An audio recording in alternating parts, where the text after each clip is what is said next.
एक माँ के लिए सबसे ज़्यादा मुश्किल होता है उनके बच्चों के मृत्यु की खबर, और ऐसी एक खबर से हम लोग जागे थे 18 अप्रैल की सुबह को, जब अंतर्राष्ट्रीय मीडिया में ये खबर आने लगी कि भारतीय पर्वतारोही बलजीत कौर जी की मृत्यु हो गई। लेकिन फिर चमत्कार हुआ, बलजीत जीवित थी, रेस्क्यू की गई और आज हमारे बीच में थोड़ी देर पहले ही आपने उनका साक्षात्कार देखा है।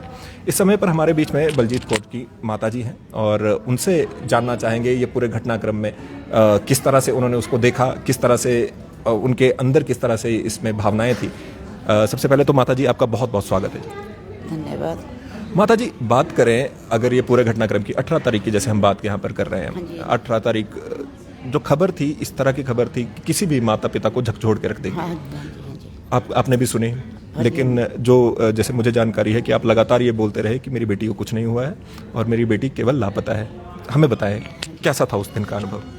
मेरे को तो ऐसा कुछ नहीं लगा, मेरे को तो बड़ा नॉर्मल था लगा हुआ कि विश्वास नहीं था कि ऐसा हो सकता है जी, कि मेरी बेटी के ऊपर विश्वास है, अपने ऊपर विश्वास बनाए रखा मैंने भगवान के ऊपर। जो जैसा लोगों ने कहा कि ख़त्म हो चुकी, भाई मेरे भाई का फ़ोन आया घर पर जी, तो उन्होंने बोला कि बलजीत ख़त्म हो चुकी बड़ी बेटी जी। मैंने कैसा नहीं हो सकता जी, मेरा मन नहीं मान रहा था। एक विश्वास वो मन में विश्वास था भगवान के ऊपर जी कि बेटी के साथ ये चीज़ें नहीं हो सकती। एक बात यहाँ पे मैं जानना चाहता हूँ, उसके बाद चलिए उससे थोड़ा सा पहले की ओर आते हैं। एक लड़की ममलीग, छोटा सा गांव है, मैं आया हूँ और हमने आप कवर भी किया था, आपसे भी बातचीत की थी सबसे पहले जब ये पमोरी चढ़ के आई थी।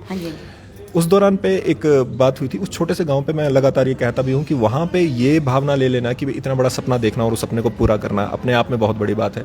लेकिन एक माँ को पता था कि भाई जब बेटी कह रही कि मैं पर्वत चढ़ूंगी, तो आपको समझ उस समय पे समझ आता था वो करना क्या चाहती है। वो जब छोटी सी थी वो, जैसे वो बताती थी कि मैंने छोटी सी न्यूज़ देखी, उसने जैसे भी देखी कि माउंट एवरेस्ट कैसा होता है, ऐसा मेरे को था चीज़ों का पता। जब बाद में ये शुरू में जैसे गए थे, ममलीग से गए थे जी, तो उस टाइम मेरे को पता कि माउंट एवरेस्ट को ये गई थी, रहेगी। तो उस टाइम मुझे बहुत दुख हुआ, तो उस टाइम जी बहुत दुख हुआ। ये बता रही हैं आपको, जिन लोगों को नहीं पता, जब पहली बारी एनसीसी के कैंप में ये गई थी बलजीत कौर, यंग थी और कुछ दूरी पे जाके इनकी ऑक्सीजन सपोर्ट खत्म हो गया था और उस वजह से वो सबमिट नहीं कर पाई थी, जिन लोगों को नहीं पता।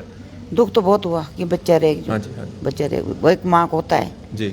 उसके बाद तो ये काफ़ी चलती रही। अब तो कौन नहीं जानता है, अब तो कौन नहीं जानता, अब तो छोटा सा बच्चा भी जानता है। बिल्कुल।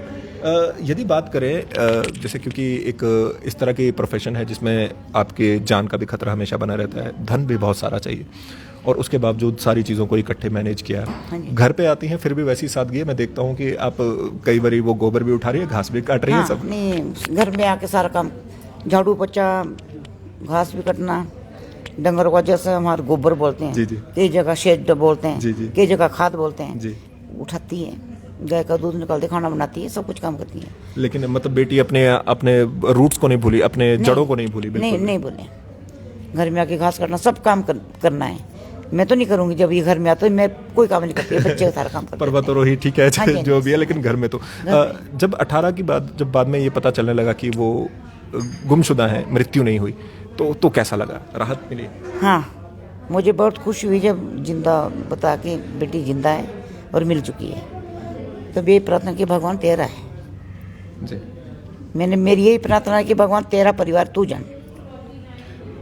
यहाँ पे कुछ लोगों को, जैसे मैं बातचीत की, जिस समय पे मुझे सुबह के समय पे फ़ोन आया कि भाई ऐसा सुनने में आ रहा है कि बलजीत की मृत्यु हो गई, और मैं तब मेरे साथ उनकी जो बातचीत हुई उसमें से कई लोगों ने बताया कि ये अपने परिवार के पालन के लिए, अपने छोटे भाई बहनों के लिए साथ यहाँ पे रहती थी और उस समय पर एक दुकान भी चलाई, उसमें मैंने भी काम कर लिया जी, ब्यूटी पार्लर भी था जी। जो शुरू से सोलर बेटी आई जैसे कॉलेज के लिए जी, तो यहाँ हमने नीचे रेलवे के नीचे क्वार्टर लिया था जी। जिससे क्वार्टर लिया तो उनने मतलब सारा घर का काम कराना जी, 1500 कि देंगी कहते मैंने, उसने कुछ नहीं दिया वहाँ पर। घर का काम भी कराती थी वो, तब वो सामने से बेटी नहीं आती थी जी, जो मकान मालिक थे, तो रात को छुप के आना, फिर जाना कमरे में अंदर। उनने कुछ नहीं दिया मेरी बेटी को, ऐसे काम कराया उसने। अच्छा, मतलब कि बेसिकली घर के हेल्प की तरह जो होता है कि भाई घर में काम करवाया और उसके बाद दिल्ली नहीं रही सोलन में आके, कभी नहीं यहाँ बिहारी जी, सूर्य बिहारी में मैंने भी दुकान चला ली, पर बाद में मैंने चोर छुपा के बेच दिया उसको। सूर्य बिहार की बात कर रहे हैं? हाँ, सूर्य बिहार की बात, जब बेटियाँ थी, बच्चों की पढ़ाई खत्म हुई, जब इनकी बर्बाद हो गई थी पढ़ाई में, मैंने सोचा मैंने कहा दुकान नहीं चलाएंगे अभी बच्चे, पढ़ाई करनी बड़ी जरूरी होती है। दो चीजें नहीं कर पाते बच्चे जी।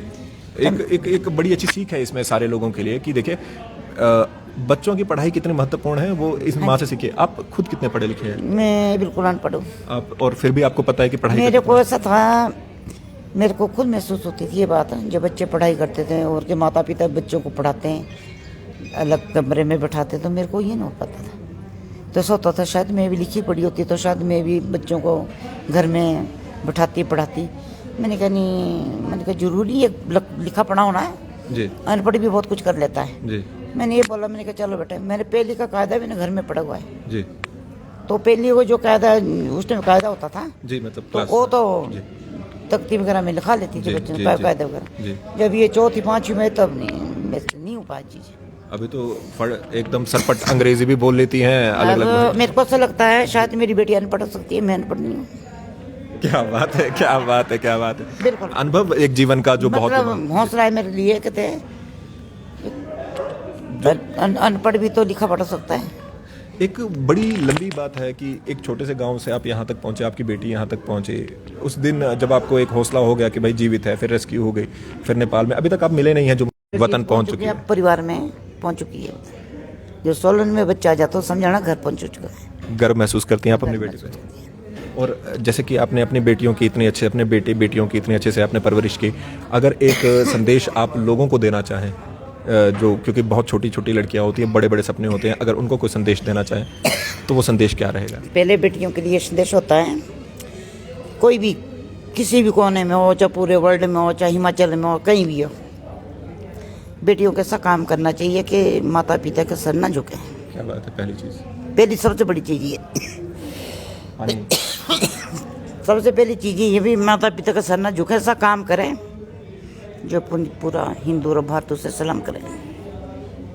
और दूसरी ऐसा भी काम अच्छा होना चाहिए, पढ़ाई भी साथ में होना चाहिए। पढ़ाई ना छोड़िए, पढ़ाई भी ना छोड़ें, काम भी करते रहें और घर का भी। हाँ, और माता पिता का सम्मान भी अवश्य रखें। छोटे भाई पानी दे दीजिए प्लीज। ऐसा है, बाकी लड़कियां तो टॉप पर है आज, बेटे तो नहीं पढ़ रहे। पूरी दुनिया आपकी बेटी को जानती है, कैसा लगता है? बहुत अच्छा लगता है। पर एक जो आपकी एक बात यहाँ पे हमें देखने को अच्छी लगी, और वो भी ये भी है कि पढ़ाई ज़रूरी है, और उसी के साथ साथ माता को ही कहना चाहती हूँ, अपने बेटियों को पीछे ना रखें जी। सबसे पहले हाथ घर से माता का होता है बच्चों के लिए जी, अपने बच्चों को पीछे, हाँ, पीछे से माता पिता का हाथ होता है। बहुत लोगों ने दुआएं की, बहुत लोगों ने प्रार्थनाएं की, और उन बहुत लोगों की प्रार्थनाओं ने भी यहाँ पे बलजीत का साथ दिया। उनके लिए बहुत अच्छा लगा मेरे को। पूरी वर्ल्ड ने, हिमाचल से, सोलन से, जिसने कभी धूप बत्ती ना किया हो, भगवान की याद में न जोड़ा हो, उस दिन सबने हाथ भी जोड़ा, धूप बत्ती किया, भगवान को याद किया। तो बहुत अच्छा लगा हमारे को कि एक भगवान एक बेटी के लिए दुआ कर रहे कोई। आपका बहुत बहुत धन्यवाद माता जी हमसे बात करने के लिए, और आशा करते हैं इसी तरह से आपकी बेटी आपका, प्रदेश का और देश का नाम रोशन करती रहेगी। मर्जी है बेटी की, मैं तो सिर्फ किसी विषय में कभी टांग नहीं अड़ाया बच्चे के आगे, भाई ये काम नहीं करना, करो। पर माता पिता की इज्जत का सबसे पहले ध्यान रखें कि माता पिता का सर ना झुके। और सबसे पहली मेरी ये भी हिमाचल जो सरकार बैठी हुई है, चाहे कौन सी भी पार्टी हो, जनता हो चाहे कांग्रेस हो, बल्कि इसका हक तो उनको देना पड़ेगा, और विश्वास है मेरा देंगे। अब तो उनको शर्म होनी चाहिए, थोड़ी शर्म, कि तुम्हारी हिमाचल की बेटी को देखो ना, क्रिकेट खेलने वाले को नौकरी है जी, कबड्डी खेलने वाले को नौकरी, बड़ी नौकरी रखी, जो ये दुनिया का नाम रोशन करके आई, पूरा वर्ल्ड का जी, उसके लिए ने ना बात नहीं की जी। घर में शांडल जी आए हुए थे जी, तो उन्होंने कहा कि मेरे से मिलें, वही नौकरी देंगे। मैं सीएम से खुद लेकर जाऊंगा मिलाने के लिए बेटी को, जो बेटी नौकरी मांगेगे मैं उस नौकरी को दिलाऊंगा। आशा है, वादा करके गए हुए, आशा है कि ये वादा भी पूरा करें, और करना पड़ेगा उनको। एक मेरी बेटी नहीं है, पता कितने बच्चे चोटी में मरते हैं, गरीबों के बच्चे मरते हैं बेटा, ऐसे नहीं मरते किसी के। बड़े घर जिन माता पिता बड़े होते हैं, पैसे वाले, उनके बच्चे तो बाहर निकलते ही नहीं निकल पाते। बहुत सही कह रहे हैं आप। तो आशा करते हैं कि अपना वादा भी सरकार यहाँ पे निभाए, और आपको भी शुभकामनाएं, क्योंकि अब अपने बेटी से मिल रही हैं काफ़ी समय के बाद। और आपका बहुत बहुत धन्यवाद लाइव टाइम्स टीवी से। Thank you sir. Live times TV देखते रहिए। मेरा नाम है मुकुल देव रक्षपति, और मेरे साथ है निशांत सूद जी।